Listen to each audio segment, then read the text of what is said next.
Kwanza mimi nipende kuwashukuru na kuwapongeza wanachama na mashabiki wa Young Africans.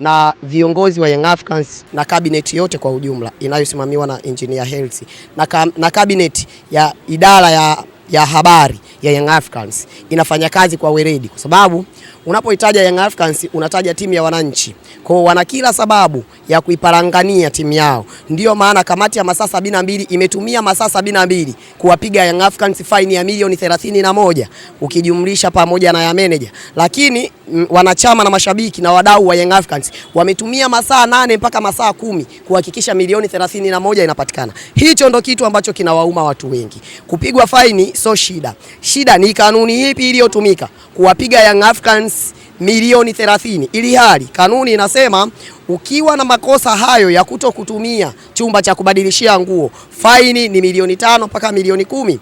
Likiwa ni tatizo la kujirudia, faini ni kuanzia milioni 11 mpaka milioni 20. Je, ni kanuni ipi iliyotumika kuwapiga Young Africans milioni 31? Kumbe sasa ukiangalia kwa hizo kanuni unagundua kuna watu au kuna taasisi inafanya wizi kwa kutumia kanuni.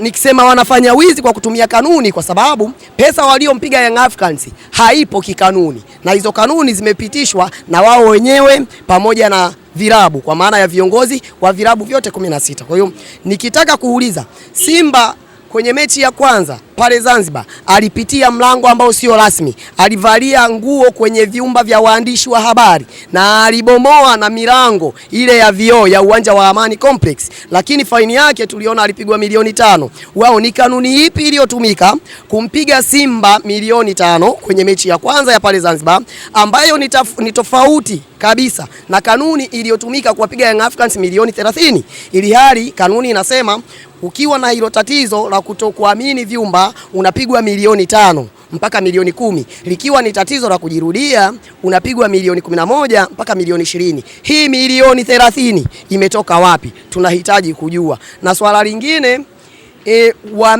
yani wanaangalia vipi hili tatizo, kwa sababu ni tatizo ambalo limekuwa linajirudia. Leo tunazungumzia wachezaji wa Azam ambao siku 2-3 zilizopita walikuwa wamelazwa kwa kuthibitisha na madokta kwamba wamevuta hewa ambazo hazikuwa hewa rasmi kwa wachezaji. Hewa chafu. Wametoka kucheza na TRA, wamefungwa goli 4. Baada ya pale kilichotokea ni wachezaji wa Azam 4 mpaka 7 wote wa kikosi cha kwanza kuonekana walikuwa wamevuta hewa chafu. Wanalichukulia vipi? Kama ni tatizo limekuwa linajirudia, leo hii tunawazungumzia Simba ambao wamefukuzwa kwenye uwanja wa Meja Jenerali Samuyo. Sababu iliyopelekea Simba kufukuzwa kwenye ule uwanja hawajaiweka wazi,